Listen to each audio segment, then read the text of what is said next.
Goeiemôre vriende, ons vertrou die Here dat hy vir u 'n heerlike nag se rus gegee het, dat u vars en verkoop opgestaan het. Nou nog 'n week is verby, dit is Saterdag, wat 'n voorreg om so bietjie 'n dag of twee van rus te hê, so bietjie in en om die huis ons taakies af te handel en dan ons harte voor te berei vir die waarheid van God se woord wat môre sal volg. Ons het nou die wonderlike voorreg gehad om die afgelope paar weke te kyk na wat jou en my wêreldbeskouing is. Ons het gekyk na die wet van die Here en hoe dit ons wêreldbeskouing beïnvloed. Vir u gesê, ons kan nooit God se wet wat in Eksodus 20 vir ons gegee is en 9 van die 10 wat in die Nuwe Testament herhaal word, dat ons hierdie gebooie nie kan onderhou ten einde gered te word nie, maar dat ons wat van bo gebore is, ons wat gered is, hierdie gebooie kan onderhou ten einde God te verheerlik. Nou ons gaan hierdie reeksie afsluit vanmôre deur bietjie te kyk na die laaste 2 vrae in die Heidelbergse Katekisme wat handel oor die gedagte van waarom is hierdie gebod van God dan so streng? En waarom het God hierdie gebod vir ons gegee as hy geweet het ons kan dit nie onderhou nie? En ons gaan bietjie kyk daarna en hoe hierdie gebod dan ook vir ons gegee is met 'n bepaalde doel en ons gaan ook sien hoe ons die Here dan kan verheerlik. So bly by my en vertrou die Here om u hart voor te berei. Dan ook vir hierdie laaste boodskapie wat handel oor is God se wet en gebooie nog relevant vir ons tyd en dag? Is dit nog van toepassing op ons? En ons gaan dan hierdie waarhede raak sien en God so verheerlik. Kom ons bid net saam. Vader, baie dankie dat u ons deur nog 'n week gedra het. Here, ons elkeen het verskillende uitdagings in die oë gestaar. Ons het verskillende lyding beleef en probleme. Dankie vir die uitkoms wat u gegee het. Dankie vir die tye van opgewondenheid en tye van blydskap en vreugde wat ons beleef het.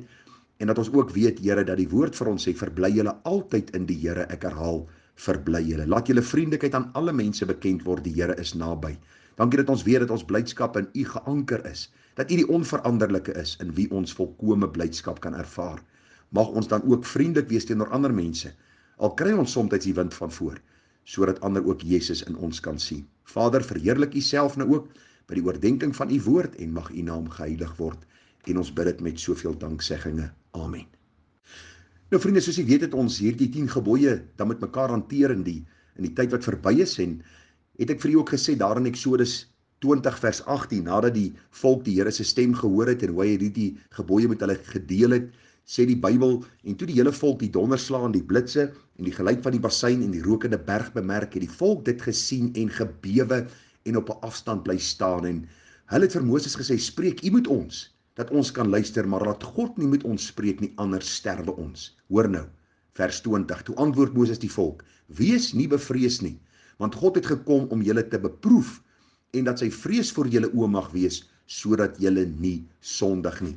En hier is vir my 'n pragtige gedagte wat na vore gekom het, dat God het sy gebooie vir ons gegee, sodat ons binne die raamwerk wat hy vir ons gestel het, veilig kan lewe, dat ons 'n heilige vrees vir hom kan hê, en dat ons nie in sonde moet bly voortlewe nie. Nou ek het vir u gesê dat ons gaan kyk na die laaste 2 vrae, wat in die Heidelbergse Katekisme na vore kom, wanneer ons kyk na die gebooie. Vraag 114 vra die volgende, maar kan die wat tot God bekeer is, hierdie gebooie volmaak gehoorsaam? Vraagteken. En die antwoord is baie duidelik nee, want selfs die allerheiligstes het, solank hulle in hierdie lewe is, nog maar 'n geringe begin van hierdie gehoorsaamheid, maar tog so, dat hulle met 'n ernstige voorneme begin, om nie alleen volgens sommige nie, maar volgens al die gebooie van God te lewe. Dis presies wat Moses vir die volk wil sê. Dis presies wat die Here vandag vir ons wil sê. U sien, ons gaan nooit deur die onderhouding van die wet volmaak word nie. Ons gaan nooit God se guns daardeur kry nie, maar ons wat gered is, gaan poog om deur die instaatstellende krag van die Heilige Gees so te lewe, dat ons elke dag vir die Here sal sê, Here, ons wil die vertikale en horisontale verhouding van die wet nakom, deur ons verhouding met u reg te hê, en ons verhouding met ons naaste. En waar ons val, en waar ons sondig, en waar ons struikel, Here, gaan ons met alles in ons vermoë poog, om u dan te verheerlik deur vergifnis te vra, en dan ook te wandel om u te verheerlik. Hoor hoe pragtig sê die Bybel vir ons dit in 1 Johannes 1 vers 8. As ons sê dat ons geen sonde het nie, mislei ons onsself en die waarheid is nie in ons nie. Luister, daar is nie een heilige wat geleef het op aarde wat God se wet volkome kon onderhou nie. God se wet is juist daar dat ons die hartseer gevolge van sonde kan sien en dan daagliks ons diepe afhanklikheid aan God kan verklaar. Hoe kosbaar ook wanneer ons verder in hierdie katekisme lees, daar word die vraag gevra, Waarom laat God die 10 gebooie dan so streng aan ons voorhou, as niemand dit tog in hierdie lewe kan onderhou nie? Die antwoord, ten eerste sodat ons gedurende ons hele lewe, ons sondige natuur hoe langer, hoe beter kan leer ken, en met groter verlange na die vergewing van sondes en na die geregtigheid van Christus kan soek. Want u sien, as ons kyk na die woord, die Here sê nie net as ons geen sonde het nie, mislei ons onsself en die waarheid is nie in ons nie, maar die volgende vers, as ons sondes bely, hy is getrou en regverdig om ons die sonde te vergewe en ons van alle ongeregtigheid te reinig. As ons sê dat ons nie gesondig het nie, dan maak ons hom tot 'n leienaar en is sy woord nie in ons nie. U sien, die Here het hierdie gebod juis gegee, sodat ons, hoe langer ons die pad met hom stap, hoe meer besef hoe ver skiet ons tekort aan hierdie groot waarheid in God se woord en die standaard van heiligheid wat God stel, en dit bring 'n groter verlange in my siel na 'n dieper reiniging en 'n groter invulling van God se gees, sodat ek heilig voor hom kan lewe. Die vraag, waarom laat God die 10 gebooie dan so streng aan ons voorhou, as niemand dit tog in hierdie lewe kan onderhou nie? Ten tweede moet ons sonder ophou beywer en God om die genade van die Heilige Gees bid, sodat ons altyd meer en meer na die ewe beeld van God vernuwe mag word, totdat ons na hierdie lewe die volmaaktheid as doel bereik. Die Bybel sê ons ken nou ten dele, maar eendag sal ons ten volle ken. Wanneer ons saam met die Here wandel, dan bid ons al hoe meer, Here, deur u Heilige Gees, skenk aan my genade, om soos die apostel Paulus te sê, ek elendige mens, wie kan my verlos van die liggaam van hierdie dood? Ek dank God deur Christus Jesus, ons Here. Ek dink, en as ek die woord van die Here reg verstaan, dan is hierdie onvolmaaktheid altyd by ons teenwoordig, sodat ons na die volmaakte kan rig, en sê, Here, u is die volmaakte, na wie ek verlang, en ek vra dat u gestalte in my sal kry, en dat ek uit sal roep, Here, mag u genade gee, dat ek al hoe meer sal wandel, volgens wat u in u woord vir ons opgeteken het. Ons lees daar in 1 Johannes 2, vers 6 hierdie woorde, hy wat sê dat hy in Christus bly, behoort self ook so te wandel, soos Christus gewandel het.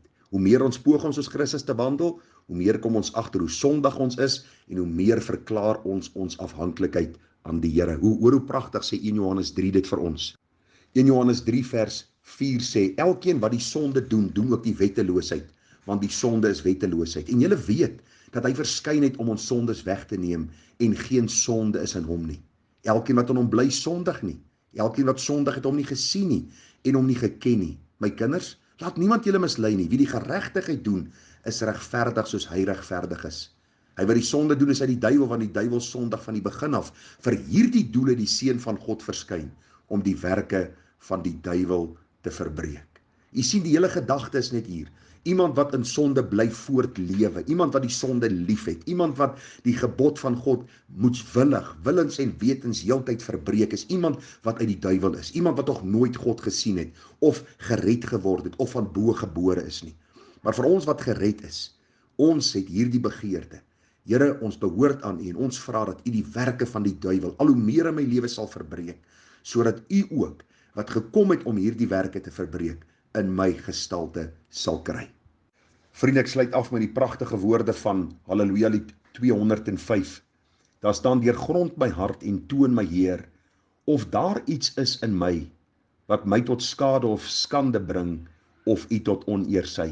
Deurgrond my hart, bring uit, o Heer, deur werking van u Gees, die diepste sonde, wat tot nou verborge is gewees. Deurgrond my hart en laat, o Heer, geen ding verborge bly, wat oneer aan my heiland bring, my naaste smart berei. Deurgrond my hart, beproef my Heer, in woord, gedagte, daad, of ek nie deur my ongeloof die naam van Jesus smaad. Ag, ons is klaar met hierdie reeksie. Ek glo die Here het vir ons elkeen kosbare lesse geleer. Ons elkeen het ons tekortkominge gesien en wat ons in ons lewens kort, en ek dink is eenvoudig om te sê, Here, deurgrond my, reinig my. Here, toets my hart, ken my hart, wys my wie ek is, en deur u woord en deur u waarheid lei my op die weg van geregtigheid. Mag die Here u ryklik seën en mag hy u gebruik in sy diens tot sy eer, en mag ons skynende lig in hierdie donker wêreld wees. Die Bybel sê, 'n stad wat bo op 'n berg gebou word, kan nie weggesteek word nie. So kan ons ook nie, as kinders van die Here, Die getuienis wat in ons hart deur die Gees gelewer word, dat ons kinders van God is, wegsteek, deurdat ons in sonde leef nie. Daar sal 'n sigbare verandering in ons lewens kom, en God se wet is die rigtingwyser vir ons daarin, om dan ook God te verheerlik, en dan ons naaste lief te hê. Dis tog die groot gebod wat ons bely. Ons moet die Here ons God lief hê met ons hele hart, met ons hele siele, met al ons krag, en dan ons naaste soos onsself. Aan hierdie 2 gebooie hang die hele wet en die profete. Baie groete, baie seën, liefde in Christus, en ons sien mekaar môre as die Here ons spaar. Tada!